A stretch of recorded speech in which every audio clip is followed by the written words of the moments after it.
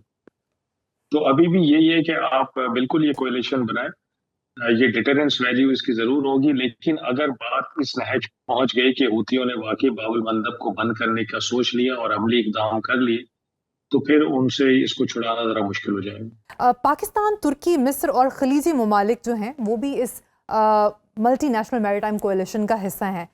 آپ خطے میں بیلنس آف پاور کو چینج ہوتا دیکھ رہے ہیں؟ دیکھیں یہ جو جنگ ہوئی ہے امریکہ ایران کے بیچ میں, اس میں ایک جو مثبت چیز سامنے آئی ہے وہ یہ کہ خلیجی ممالک یہ سوچنے پہ مجبور ہو گئے ہیں کہ خالی امریکہ ہماری سیکیورٹی کا ذمہ دار نہیں ہو سکتا, یا وہ ہماری سیکیورٹی انشور نہیں کر سکتا, تو ہمیں کچھ اور بھی دیکھنے کی ضرورت ہے. اب آپ دیکھیں کہ سعودی عرب نے پاکستان کی طرف ہاتھ بڑھایا, کویت نے پاکستان کی طرف ہاتھ بڑھایا, اسی طرح خبریں ہیں کہ اردن چاہتا ہے پاکستان کے ساتھ ڈیفنس ایگریمنٹ کرنا. پھر خطے کے ممالک نے یہ جو ایک کولیشن بنایا ہے, اس سے ظاہر ہوتا ہے کہ وہ کچھ سوچ رہے ہیں کہ ہماری اپنی بھی کوئی طاقت ہونی چاہیے, ہمارا اپنا بھی کوئی کردار ہونا چاہیے اس خطے کی سیکیورٹی میں. پھر تیسری چیز یہ کہ امریکہ نے بھی میرا خیال ہے یہ باور کرایا ہے خطے کے ممالک کو کہ بھائی اکیلا میں آپ کی خاطر تو نہیں لڑ سکتا, آپ کو بھی اس میں کہیں آنا پڑے گا اور اپنا سیکیورٹی کا کردار ادا کرنا پڑے گا. لیکن ایک احتیاط برتی گئی ہے میں سمجھتا ہوں پھر بھی اس کولیشن کے بنانے میں, اس لیے کہ اس کولیشن کا جو ایریا آف جورسڈکشن ہے وہ ریڈ سی, باب المندب اور گلف آف ایڈن ہے. اس کو پرشین گلف میں, اسٹریٹ آف ہارمز میں یا گلف آف عمان میں نہیں ڈپلوائے کیا گیا, یا وہ اس کے ایریا آف جورسڈکشن میں نہیں آئے, کیونکہ وہاں پہ آلریڈی ایک لڑائی چل رہی ہے اور اس میں خطے کے ممالک ایسا لگتا ہے کہ اس لڑائی میں ایران کے خلاف شامل نہیں ہونا چاہتے. وہ وہاں جانا چاہتے ہیں جہاں سے ان کو افیکٹ ہو رہے ہیں, وہ ان کی ٹریڈ افیکٹ ہو رہی ہے, تو وہ اس کو بچانا چاہتے ہیں, اور وہاں جانا چاہتے ہیں جہاں پہ ابھی شورش نہیں ہے, جہاں ابھی لڑائی شروع نہیں ہوئی ہے. تو میں سمجھتا ہوں کہ خطے کے ممالک بالکل اس میں جو پارٹیسپیٹ کر رہے ہیں, تو ایک سیکیورٹی میکینزم نیا ایوالو ہو رہا ہے, اور جب یہ کولیشن اپنا کام کرے گا تو پھر اس کے بعد پتہ چلے گا کہ یہ کس طرح سے ایوالو کرتا ہے, اور اس کے آگے یہ اپنا مینڈیٹ بڑھاتا ہے یا کم کرتا ہے. یہ سب چیزیں ہمیں کچھ دنوں میں پتہ چلیں گی. Alright. Thank you so much, Faisal Shah Sahab, for your time and your input. Let's hope sanity prevails and it has become abundantly clear کہ اپنی security کو آپ completely outsource نہیں کر سکتے. Same time, same channel. I'll see you tomorrow. Take care. Allah Hafiz.